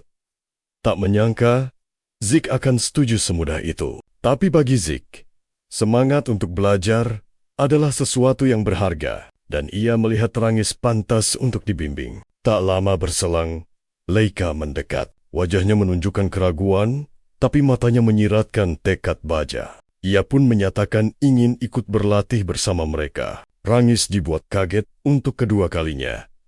Tapi Leika tetap tenang. Ia mengakui dulu ia merasa tak terkalahkan di antara para junior keluarga Eldragon. Namun, pertarungan kemarin telah meremukkan semua harga dirinya. Ia masih tak habis pikir. Bagaimana bisa Zik mengendalikan aura petir lebih hebat darinya? Zik hanya merespon dengan santai. Terdengar seperti candaan, tapi menyiratkan tanggung jawab yang besar. Seolah ia berkata, "Itu semua karena aku." Leika lalu menyatakan tujuannya untuk menjadi lebih kuat. Cukup kuat untuk menyaingi para kakaknya. Dan bahkan melampaui Zik. Kata-kata itu membuat Zik terdiam. Dan Leika menatapnya dengan tatapan penuh harap. Rangis pun ikut menambahkan bahwa sebagai calon penerus Eldragon, Zik juga punya hak untuk memutuskan. Mereka semua sadar, meski bukan anak sah, darah balsa Eldragon tetap mengalir di nadinya. Suka atau tidak, ia adalah bagian dari garis keturunan itu. Dengan suara datar namun tegas, Zik menjawab bahwa ia tak masalah melatih mereka. Tapi ia meragukan apakah tubuh Leika sanggup menahan latihan berat setelah duel mereka. Menurut analisanya yang tajam, luka yang diderita gadis itu seharusnya butuh waktu sebulan penuh untuk pulih. Leika buru-buru menjelaskan kalau ia sudah memakai ramuan penyembuh. Mendengar itu, Zik dan Rangis saling bertukar pandang penuh makna. Mereka pun berbisik, membahas kehebatan ramuan itu. Rangis menduga itu bukan ramuan biasa seperti saat ujian masuk, melainkan ramuan spesial yang hanya dimiliki oleh putri sang kepala klan naga. Zik tak bisa menahan takjub. Ramuan penyembuh sehebat ini benar-benar ada di zaman sekarang. Leika mengangguk lemah. Tanpa ramuan itu, ia mungkin masih terbaring tak berdaya sampai saat ini. Tapi baginya, penyembuhan ini bukanlah segalanya. Ada yang jauh lebih penting, yaitu kesempatan untuk belajar. Dengan tatapan mantap, ia menyatakan keinginannya untuk menjadi lebih kuat di bawah bimbingan Zik. Zik menyetujuinya tanpa berpikir panjang. Ia berkata tak pernah menolak seorang anak muda dengan ambisi membara. Jawaban itu membuat Leika dan Rangis terperangah. Keduanya menatap Zik dengan ekspresi tak percaya. Terlebih lagi saat Zik menambahkan bahwa semangat juang seperti itu selalu patut untuk dihormati. Ia bahkan sedikit menggodanya. "Kau yakin aku baru saja menghajarmu di arena lo?" Namun Leika menjawab dengan tatapan tajam. Kekalahan bukanlah alasan baginya untuk mundur. Sebagai calon penerus keluarga, ia tak punya pilihan lain selain terus melangkah maju. Zik teringat saat pertama kali mereka bertemu, ketika Leika dengan bangga mendeklarasikan tujuannya menjadi kepala keluarga Eldragon. Dengan rasa penasaran, ia pun bertanya, apa alasan dibalik ambisi sebesar itu? Leika menjawab tanpa ragu, mengungkap takdir pahit yang menantinya jika ia gagal menjadi alat pernikahan politik. Dengan nada getir, ia mengaku skenario terbaiknya adalah dipaksa menikah dengan sepupunya sendiri. Dan yang terburuk. Dinikahkan dengan pria asing yang tak ia kenal. Seketika, ekspresi Zeke berubah kelam. Di balik ketenangannya, aura pembunuh yang samar mulai terpancar. Amarahnya memuncak saat Leika menjelaskan bahwa hal itu sudah biasa di keluarga Eldragon. Garis keturunan mereka terlalu berharga untuk dicampur dengan darah luar. Sumber kekuatan unik mereka telah membuat keluarga itu terobsesi dengan kemurnian darah naga, mengabaikan perasaan dan kebebasan para pewarisnya sendiri. Suara Zeke berubah sedingin es saat ia berkata, keluarga Eldragon telah jatuh pada tradisi yang menjijikan. Tangannya terkepal erat, diselimuti niat untuk menghancurkan tradisi busuk tak bermakna itu. Namun, saat ketegangan memuncak, kedatangan beberapa instruktur mengalihkan perhatian semua orang. Leika menatap mereka dengan bingung, tak mengerti mengapa para pengajar itu tiba-tiba muncul. Sementara Zeke hanya bergumam pelan, merasa kedatangan mereka benar-benar di waktu yang buruk. Ia khawatir ucapannya barusan sempat terdengar. Dari balik kerumunan, muncullah sesosok wanita berambut merah menyala. Langkahnya anggun, namun memancarkan aura yang menekan. Salah satu instruktur memperkenalkannya sebagai pengajar baru mereka. Meski jadwalnya padat, wanita itu bersedia mengajar langsung. Jadi semua murid diminta menghargai kesempatan langka ini. Saat wanita berambut merah itu melangkah mendekat, ia mengulurkan tangan ke arah Leika. Namun, insting bahaya membuat Leika sontak melompat mundur. Zeke langsung maju untuk melindunginya, sementara Rangis dengan panik menahan lengan Zeke. Wanita itu hanya tersenyum tipis, memuji refleks Leika yang tajam serta kualitas auranya yang mumpuni. Zeke sedikit mengernyit karena tak menyadari kehadirannya. Sementara Rangis bertanya dengan cemas, siapa sebenarnya wanita ini? Instruktur di samping mereka pun memperkenalkan wanita itu sebagai Lady Freya Fing dari pasukan Naga Hitam. Freya memberi salam singkat, menyapu pandangannya ke seluruh siswa. Lalu tatapannya berhenti tepat pada Zeke dan memanggil namanya. Setelah Zeke mengiyakan, Freya bertanya, apakah kedatangannya membuat Zeke terkejut? Dengan tenang, Zeke menjawab bahwa tidak ada hal dari dirinya yang bisa dianggap mengejutkan. Untuk sesaat, Freya tertegun, terutama saat mata Zeke memancarkan cahaya lembut, seolah memindai aura di sekelilingnya. Zeke lalu berkomentar, teknik penyamaranmu cukup menarik. Freya akhirnya mengerti mengapa kepala keluarga Eldragon begitu tertarik pada pemuda ini. Di saat yang sama, Zeke menganalisis aliran mana di tubuh Freya. Ia menyadari sumber kekuatan wanita itu terpusat di bagian bawah tubuhnya, mengalir dengan pola unik yang membuat pergerakannya senyap. Mata Zeke berbinar antusias, membayangkan seni bela diri macam apa yang bisa menciptakan gerakan sehalus itu. Setelah perkenalan singkat itu, Freya mengambil alih suasana dan menyatakan diri sebagai instruktur baru mereka. Para siswa pun mulai berbisik-bisik. Nama Freya Fing bukanlah nama yang asing. Ia dikenal sebagai Tempest Wind, salah satu petarung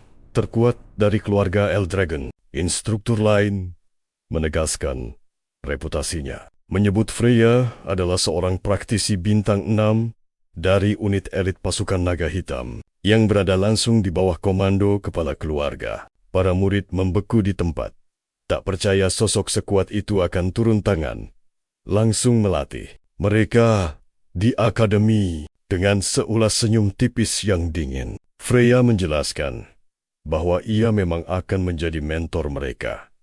Tapi dengan satu syarat sebelum sah menjadi muridnya, setiap orang wajib melewati sebuah ujian sederhana darinya. Seketika, atmosfer di ruangan itu terasa berat oleh ketegangan. Namun dengan tenang, Freya melanjutkan bahwa ujian itu hanyalah sebuah misi kecil. Tugas mereka hanya membawa sebuah kristal seperti di tangannya dan bertahan hidup selama 1 bulan penuh di Gunung Naga Racun. Mendengar nama legendaris itu, wajah Rangis sontak pucat pasi.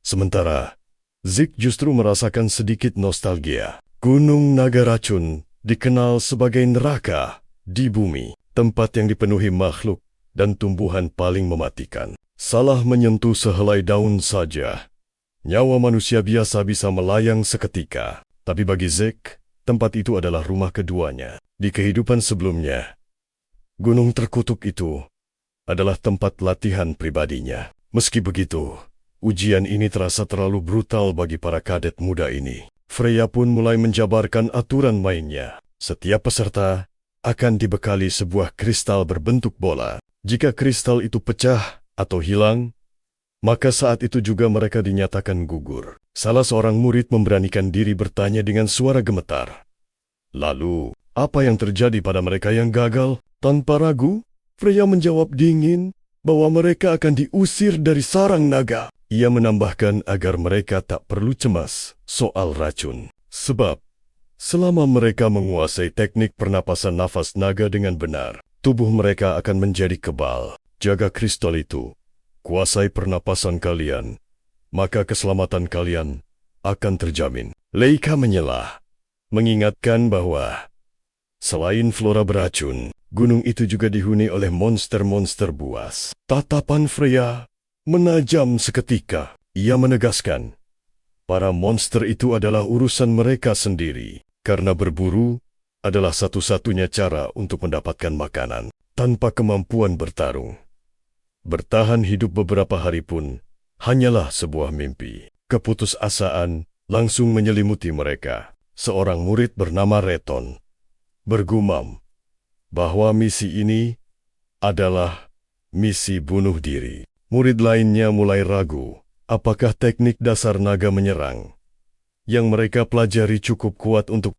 melukai makhluk buas di sana. Melihat itu, Freya hanya tersenyum miring. Dengan nada sedingin es, ia memberi sedikit harapan pada mereka. Ia berkata bahwa mereka punya waktu 5 hari untuk bersiap. Selama itu, setiap murid boleh memilih satu kitab jurus dasar dari arsip keluarga Naga Eld. Jika berhasil menguasainya, kesempatan hidup mereka akan meningkat drastis. Namun jika gagal, nyawa mereka bukan lagi tanggung jawabnya. Seorang murid dengan ragu bertanya, apakah Freya akan menolong jika situasi menjadi terlalu berbahaya? Wanita itu menatapnya dengan senyum tipis yang menusuk, lalu menjawab dingin bahwa di sarang naga, wilayah keluarga Naga Eld, tidak ada tempat bagi si lemah. Hanya mereka yang kuat, yang berhak untuk terus bernapas. Zack berdiri di antara para murid yang membeku, mencerna kata-kata kejam Freya. Suaranya kembali terdengar tajam dan menekan. Jika kalian bahkan tak sanggup mengalahkan beberapa monster rendahan, lebih baik kalian tidur selamanya di ranjang beracun, di samping bangkai mereka. Aura kematian seolah menyelimuti seluruh tempat. Keringat dingin membasahi wajah pucat mereka. Rangis nyaris menangis. Sementara Leika hanya bisa terdiam dengan pikiran yang kalut. Zack hanya bisa mengerutkan keningnya. Dalam hati, ia bertanya, apakah ini masih keluarga Lagon yang dulu kupimpin? Segalanya terasa begitu asing. Sangat berbeda dari masanya saat ia masih menjadi sang kepala keluarga. Freya mengakhiri ceramah dinginnya, lalu menyebar tumpukan kitab jurus untuk berbagai jenis senjata. Ia mempersilakan para murid untuk maju dan memilih takdir mereka. Sontak, mereka semua berebut di depan meja. Di tengah kerumunan, Rangis tampak bingung tak tahu harus memilih apa. Zack menepuk pundaknya, menyarankan agar ia memilih teknik tombak. Mengingat ia sudah familiar dengan senjata itu sejak ujian masuk. Rangis mengangguk lega dan langsung berterima kasih. Di sisi lain, Leika dengan percaya diri berkata akan memilih teknik pedang besar karena ia sudah menguasai dasar pedang petir raksasa. Namun, Zack justru menghentikannya dan menyarankan agar ia mencoba seni kapak. Leika menatapnya heran, meminta penjelasan. Zack menjelaskan bahwa kapak akan menutupi kelemahan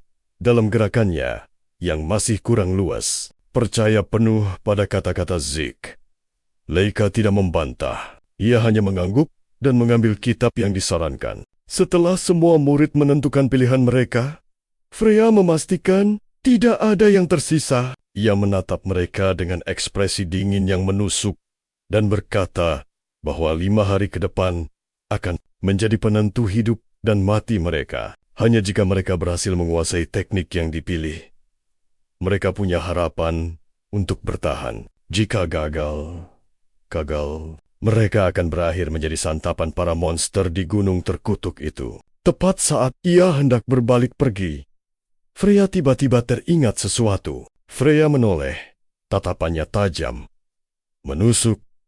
Dengar, selama ujian nanti, para senior akan memburu kristal kalian. Rangis tertegun.